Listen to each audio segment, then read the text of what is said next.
play a game you get 'cause your favorite thing is the game every time you can run and you can hide. I will take you to my world and I'll leave you with that. A internet esconde várias lendas, vários mistérios, vários dilemas, vários enigmas não resolvidos. Muitos deles saídos da própria Deep Web, que é o local de onde surgem a maioria das lendas que conhecemos, como por exemplo a lenda do Sonic.exe. A lenda do Sonic.exe na verdade surgiu em algumas comunidades de Sonic, onde um certo rapaz dizia ter recebido um cartucho do jogo do Sonic, mas quando ele foi jogar, ele descobriu que não era bem assim, e que esse cartucho na verdade estava amaldiçoado e que continha um espírito maligno dentro dele. O tempo se passou e descobriram que o rapaz que jogou esse jogo morreu de causas misteriosas, deixando uma carta explicando que estava sendo perseguido por uma criatura. Essa criatura de olhos negros e vazios era o Sonic.exe.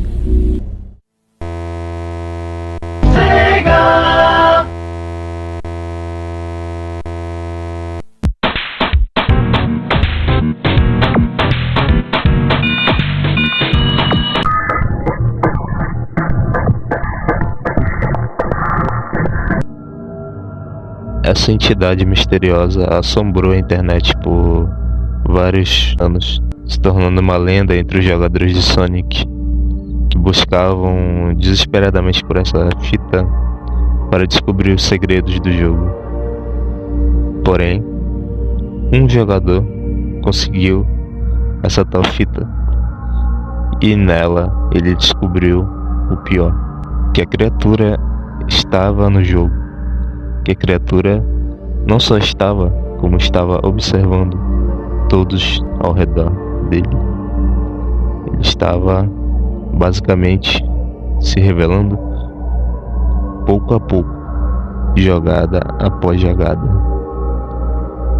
A história do Sonic Rewrite é muito curiosa. Ele surgiu como uma espécie de sucessor do Sonic.exe. Dizem pelas histórias que o Sonic Rewrite seria uma versão do Sonic.exe que foi jogada há tanto tempo, pelo mesmo jogador, que acabou se tornando uma entidade própria, uma entidade que controla todos os aspectos do jogo, que está acima de tudo, que controla tanto em cima como embaixo. Como vocês podem ver na imagem, a imagem possui alguns simbolismos. O primeiro deles é o óbvio simbolismo do bode, que representa a imagem de Baphomet, que aponta tanto para cima como para baixo. Que, para quem não sabe, essa entidade conhecida como Baphomet foi descrita primeiramente nos livros de Eliphas Levi, o primeiro bruxo da Idade Média. E Eliphas Levi descrevia esse ser como um ser perigoso, um ser que corrompe, que está aí para enganar, que vê e observa tudo. O monstro de Eliphas Levi faz alguns paralelismos com o demônio. E da mesma forma o Sonic Rewrite segue essa mesma ideia, essa mesma premissa de enganar o jogador. Ele, a diferença do Sonic.exe, ele é apenas uma entidade. Já o Sonic Rewrite, ele sabe que você está aí. Ele sabe que você está do outro lado. Ele não é apenas uma entidade. Ele é uma força da natureza. Rewriter tem uma personalidade excêntrica, tem um ego grande e é muito manipulador, sendo extremamente inteligente. Ele finge não ser tão poderoso quanto é e esconde suas verdadeiras intenções de suas vítimas. geralmente atraindo-as com algo que gostem ou que seja especial para elas, tentando parecer acolhedor e reconfortante, criando uma falsa sensação de segurança. Ele também é um mentiroso formidável, mas pode ficar muito bravo quando as coisas não saem como ele pretendia, mesmo que ele tente esconder. E quanto mais você souber dele, mais ele saberá de você. O Will Wright se assemelha a uma versão esguia de Sonic, com as pernas longas, punhos mais grossos, nas mãos, especialmente nos pés, sorriso longo e orelhas pontudas, maiores que lembram as de um demônio. Sendo um modelo 3D, seu corpo parece muito cilíndrico, ou em certas partes pontiagudos, fazendo com que pareça hostil. Embora sua aparência seja de longe a mais próxima do Sonic original, em comparação com os outros em seu mod, as suas pontas sobem para cima e suas pontas traseiras ficam muito maiores e largas. Ele também começa a ficar em uma postura reta em posição à sua posição inicial agachada, que ele sempre usa para esconder sua verdadeira altura.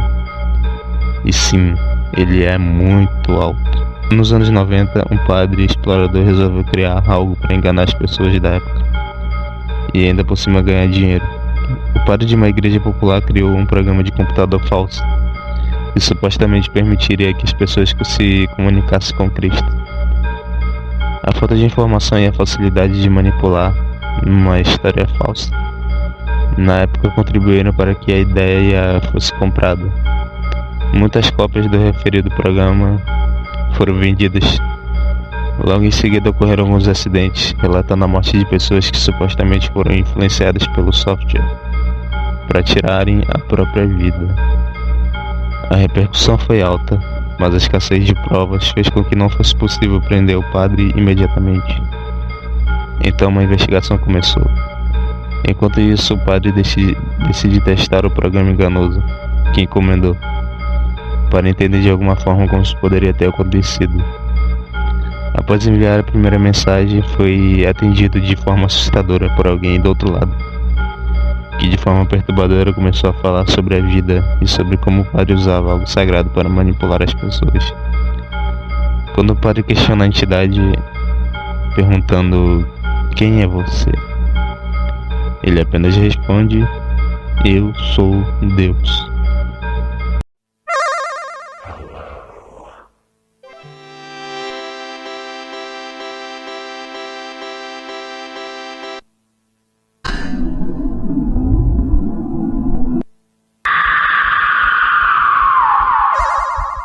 You're too slow. Want to try again? Let's play a game to get us your favorite thing. This game ever die to get run and to get hide.